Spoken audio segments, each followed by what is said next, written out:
ನಾನು ಕನಕಪುರದಲ್ಲಿದ್ದೆ. KDP meeting ನಡೀತಾ ಇತ್ತು. ನಮ್ಮ ಪೊಲೀಸ್ ಕಮಿಷನರು, ನಮ್ಮ ಟ್ರಾಫಿಕ್ ಕಮಿಷನರ್ ಇಮಿಡಿಯೇಟ್ ಈ ರೀತಿ ಬೆಂಗಳೂರಲ್ಲಿ ಬಹಳ ದೊಡ್ಡ ಮಳೆ ಆಗಿದೆ, ಆಲೆಕಲ್ ಮಳೆ ಆಗಿದೆ ಅಂತೇಳಿ ಅವರು ನಮ್ಮ ಜಿಬಿಐ ಕಮಿಷನರ್ 3 ಜನ ಕೂಡ ನನಗೆ ತಿಳಿಸಿದ್ರು. ನಾನು ಮೀಟಿಂಗ್ನ ಅರ್ಧಕ್ಕೆ ನಿಲ್ಲಿಸ್ಬಿಟ್ಟು ಇಲ್ಲಿಗೆ ಬಂದೆ. ಬಹಳ ದೊಡ್ಡ ಆಲೆಕಲ್ ಮಳೆ ಆಗಿದೆ. ತಮಗೆಲ್ಲ ಫೋಟೋಸ್ ಎಲ್ಲ ಇದೆ. ನಾನು ಕನಕಪುರದಿಂದ ಬರಬೇಕಾದ್ರೆ ನೋಡಿದೆ, ಸುಮಾರು ಕಡೆ ಒಂದು 50 ಕಡೆನೆ ಈ ಮಳೆಗೋಸ್ಕರ ಈ ಮರಗಳೆಲ್ಲ ಬಿದ್ದೋಗಿದೆ, ಎಲ್ಲ ಬ್ರಾಂಚಸ್ ಎಲ್ಲ ಬಿದ್ದಿದೆ.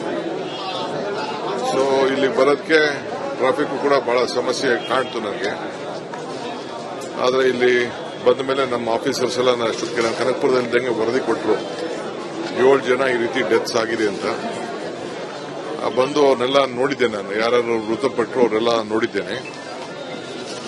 ಇವರಲ್ಲಿ ಎಲ್ಲ ನಮ್ಮ ಲೋಕಲ್ ವೆಂಡರ್ಸು 4 ಜನ ಇದ್ದಾರೆ.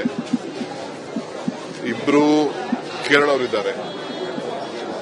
ಇನ್ನೊಬ್ಬರನ್ನ ಐಡೆಂಟಿಫೈ ಮಾಡಕ್ ಆಗ್ತಾ ಇಲ್ಲ. ಒಂದು ಮಗು, ಚಿಕ್ಕ ಮಗು ಕೂಡ ಇದೆ, 6 ವರ್ಷದ ಮಗು ಕೂಡ ಆಗಿದೆ.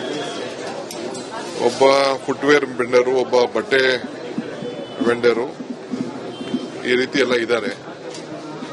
ಕೇರಳದಿಂದ ಬಂದಂತವರು ಪಾಪ ಟೂರ್ಗೆ ಬಂದಿದ್ರಂತೆ, ಚರ್ಚ್ ನೋಡ್ಲಿಕ್ಕೆ. ಆಮೇಲೆ ಇಲ್ಲೆಲ್ಲ ಚರ್ಚ್ ಎಲ್ಲ ನೋಡಾದ್ಮೇಲೆ ಕಮರ್ಷಿಯಲ್ ಸ್ಟ್ರೀಟ್ಗೆಲ್ಲ ಕೂಡ ಶಾಪಿಂಗ್ ಹೋಗಿದ್ರಂತೆ. ಕುಟುಂಬಶ್ರೀ ಅಂತೇಳಿ ಒಂದು ಸಂಸ್ಥೆ ಕೇರಳಲ್ಲಿ ಸರ್ಕಾರದ ವತಿಯಿಂದ ಅಲ್ಲಿ ಲೋಕಲ್ ಸೆಲ್ಫ್ ಗವರ್ಮೆಂಟ್ ಅವರು ಅವ್ರನ್ನ ಕರ್ಕೊಂಡು ಬಂದಿದ್ದಾರೆ. 46 ಜನ ಬಂದಿದ್ದಾರೆ.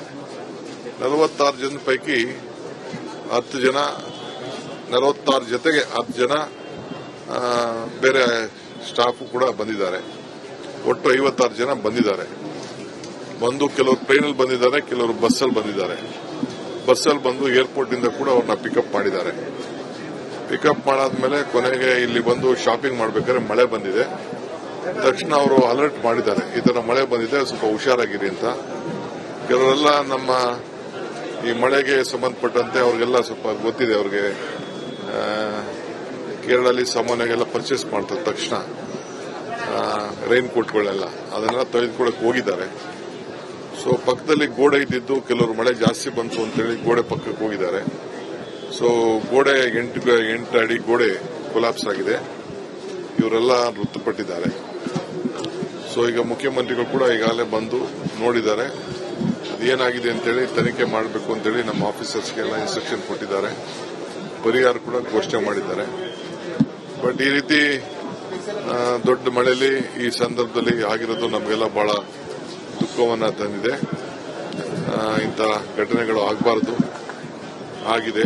ನಾವು ಇಂಥವೆಲ್ಲ ಕೂಡ ಮುಂದಕ್ಕೆ ನಾನು ನೋಡ್ದಂಗೆ ಸುಮಾರು ಟ್ರಾಫಿಕ್ ಮಳೆಗಳು ಬಿದ್ದು, ಮಳೆಯಿಂದ ಕಂಪ್ಲೀಟ್ ಮರಗಳೆಲ್ಲ ಬಿದ್ದು ಬೇಕಾದಷ್ಟು ವೆಹಿಕಲ್ಗಳು ಕೂಡ ಮಧ್ಯ ಏಟಾಗಿದೆ. ಎಲ್ಲೆಲ್ಲಿ ಬ್ರಾಂಚಸ್ ಎಲ್ಲ ಈ ರೀತಿ ಇದೆ, ನಾಳೆ ಬೆಳಗ್ಗೆಯಿಂದನೇ ಆ ರೋಡ್ಗಳಲ್ಲಿ ಸ್ವಲ್ಪ ವೀಕ್ ಬ್ರಾಂಚಸ್ನೆಲ್ಲ ಕಟ್ ಮಾಡೋಕ್ಕೆಲ್ಲ ನಾನು ನಿರ್ದೇಶನವನ್ನ ಕೊಡ್ತೇನೆ. ಯಾಕೆಂದ್ರೆ ತಿರ್ಗಾ ಮಳೆ ಈ ತರ ಆಗ್ಬೋದು. ಮುಂಗಾರು ಮಳೆಯಲ್ಲಿ ಜಾಸ್ತಿ ಗಾಳಿಗಳು ಬರುವಂತದ್ದು ಜಾಸ್ತಿ ಇರ್ತದೆ.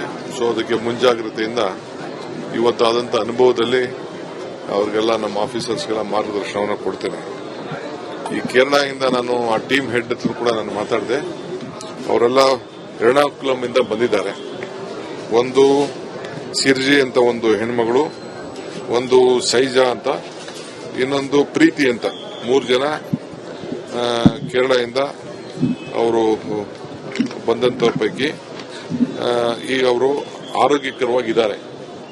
ಸ್ಮೃತಿ ಅಂತ ಒಂದು ಹೆಣ್ಮಗಳು, ಆಕೆ ತೀರ್ಕೊಂಡಿದ್ದಾಳೆ ಈಗಾಗಲೇ ದಾಖಲೆ ಪ್ರಕಾರ. ಸೊ ಲತಾ ಅಂತ ಒಂದು, ಸ್ಮೃತಿ ಅಂತ ಒಂದು, ಇಬ್ರು ಕೇರಳದಿಂದ ಬಂದವರ ಪೈಕಿ ತೀರ್ಕೊಂಡಿದ್ದಾರೆ. ಇನ್ನು ಮಿಕ್ಕಿದವರು ಆರೋಗ್ಯಕರವಾಗಿದ್ದಾರೆ, ಏನು ತೊಂದರೆ ಇಲ್ಲ. 2 ಮಾತ್ರ ಕೇರಳ ಅವರು ಡೆತ್ ಆಗಿದೆ. ಮಿಕ್ಕಿದ 1 ಮಾತ್ರ ಐಡೆಂಟಿಫಿಕೇಶನ್ ಆಗ್ತಾ ಇಲ್ಲ. ಅವರೆಲ್ಲರೂ ಕೂಡ ನಾವು ತಿಳಿಸಿದ್ದೇವೆ. ಫೋಟೋ ಗಿಟೋ ಎಲ್ಲ ಒಬ್ಬ ನಮ್ಮ ಲೋಕಲ್ ಅವನೇ ಅಂತ ಕಾಣ್ತದೆ, ಅವನ ಮಕ್ಕನೆಲ್ಲ ನೋಡಿದ್ರೆ. ಸೊ ಆಗಿದೆ. ಸೊ ಈ ರೀತಿ ಆಗಬಾರ್ದಾಗಿತ್ತು. ಸೊ ಇವರು ನ್ಯೂಟ್ರಿಷನ್ ಮಿಕ್ಸ್ ಮಾಡೋಂಥ ಒಂದು ಸಂಸ್ಥೆಯಲ್ಲಿ ಇವರು ಕೆಲಸ ಮಾಡಿ ನ್ಯೂಟ್ರಿಷನ್ ಬಗ್ಗೆ ಇವರೆಲ್ಲ ಕಂಪ್ಲೀಟ್ ಎಲ್ಲ ಅವರು ಜನರಿಗೆ ಪ್ರಚಾರ ಮಾಡೋಂಥ ಒಂದು ಸಂಸ್ಥೆಯಲ್ಲಿ ಕೆಲಸ ಮಾಡ್ತಿದ್ದವರು. ಸರ್ಕಾರದ ಜವಾಬ್ದಾರಿಯಾದಂಥ ಅಧಿಕಾರಿಗಳು ಕೂಡ ಅವ್ರ ಜೊತೆ ಬಂದಿರೋದ್ರಿಂದ ಸೊ ನಾವು ಕೂಡಲೇ ಇಮಿಡಿಯೇಟ್ ಆಗಿ ತಮಿಳುನಾಡು ಕೇರಳ ಗವರ್ಮೆಂಟ್ಗೆ ತಿಳಿಸ್ತೇವೆ. ನಾವು ಕೂಡ ಇಲ್ಲಿಂದನೇ ಅವರ ಪೋಸ್ಟ್ ಮಾರ್ಟಮ್ ಮಾಡೋಕ್ಕೆ ನಿರ್ದೇಶನ ಕೊಟ್ಟಿದ್ದೇವೆ ಕೂಡಲೇ. ಸೊ ಅವರೆಲ್ಲ ಯಾವಾಗ ಕಳಿಸ್ಕೊಡು ಅಂತ ಹೇಳ್ತಾರೆ ನಾನು ಕೂಡಲೇ ಅವ್ರನ್ನ ಆದರೆ ಇವತ್ತು ಎಷ್ಟು ಜಲ್ದಿ ಪೋಸ್ಟ್ ಮಾರ್ಟಮ್ ಮುಗಿತದೆ ಅಷ್ಟು ಜಲ್ದಿ ನಾನು ಕೇರಳಗೆ ಅವ್ರಿಗೆ ಅವರ ಗೌರವದಿಂದ ಕಳಿಸ್ಕೊಡ್ಲಿಕ್ಕೆ ಏನ್ ಮಾಡ್ಲಿಕ್ಕೋ ಆಗ್ತದೋ ಅದನ್ನ ಆ ಕೆಲಸವನ್ನ ಮಾಡ್ತೇನೆ.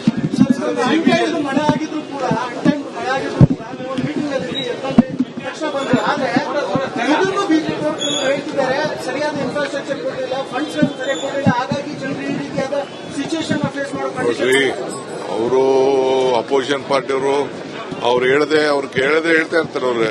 ಅವ್ರಿಗೆ ಇನ್ನೇನು ಹೇಳೋದಿದೆ, ಅವ್ರೇನು ಸಹಾಯ ಮಾಡೋಕ್ಕಾಗಲ್ಲ. ಅವ್ರಿಗೆ ಟೀಕೆ ಮಾಡಬೇಕು, ಕಂಪ್ಲೇಂಟ್ ಹೇಳಬೇಕು, ನೀವು ಮೀಡಿಯಾದಲ್ಲಿ ಏನ್ ಹೇಳ್ತೀರಿ ಅದ್ರ ಬಗ್ಗೆ ಏನಾದ್ರು ಒಂದು ಮಾತಾಡಬೇಕು. ನಾವು ಸೊಲ್ಯೂಷನ್ ಕಂಡುಹಿಡಿಯಕ್ಕಿರೋದು, ಸಹಾಯ ಮಾಡೋಕ್ಕಿರೋದು, ಸಮಸ್ಯೆನ ಬಗೆಹರಿಸಕ್ಕಿರೋದು, ಆ ಕೆಲಸ ನಾವು ಮಾಡ್ತೀವಿ.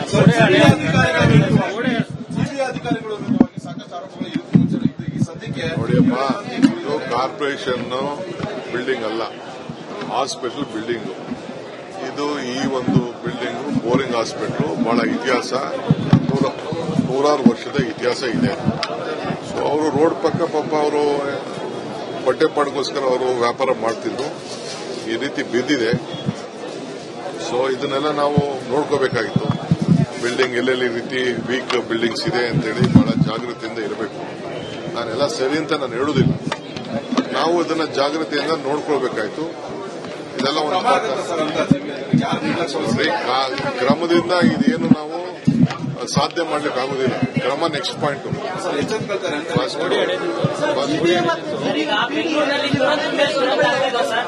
ನಾವು ಪ್ರಿಪೇರ್ ಆಗಿದ್ದೀವಿ ಆಗಲೇ ಕುಡಿಯೋ ನೀರಿನ ವಿಚಾರಕ್ಕೆ ಮತ್ತೊಂದಕ್ಕೆಲ್ಲ. ಬೆಂಗಳೂರಿನಲ್ಲಿ ದುರಂತದ ಮೇಲೆ ದುರಂತ ಆಗ್ತಾ ಇದ್ದಾವೆ.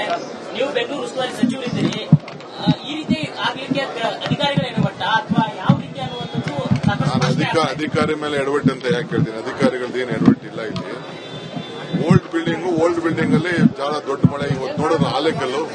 ನನ್ನ ಇತಿಹಾಸದಲ್ಲಿ ನಾನು ಬೆಂಗಳೂರಲ್ಲಿ ಆ ರೀತಿ ಮಳೆ ಬಂದಿದ್ದು ನಾನು ನೋಡಿಲ್ಲ. ಆ ರೀತಿ ಬಂದಿದೆ, ಗಾಳಿ ಬಂದಿದೆ, ಮುಂಗಾರು ಮಳೆಗೆ ಈ ರೀತಿ ಆಗಿದೆ. ಸೊ ಜಾಗ್ರತೆಯಿಂದ ನಾವು ಇರಬೇಕಾಗ್ತದೆ. ಅದಕ್ಕೆ ನಾನು ಹೇಳಿದ್ದೀನಿ, ಎಲ್ಲ ಬ್ರಾಂಚಸ್ ಮರಗಳ ಕೊಂಬೆಗಳನ್ನೆಲ್ಲ ಕಟ್ ಮಾಡಿಸ್ಲಿಕ್ಕೆ, ರೋಡ್ಗಳ ಪಕ್ಕ ಎಲ್ಲಿ ಇರ್ತದೆ ಅದನ್ನೆಲ್ಲ ಕಟ್ ಮಾಡಲಿಕ್ಕೆ ಮಾರ್ಗದರ್ಶನವನ್ನ ಕೊಡ್ತೀನಿ.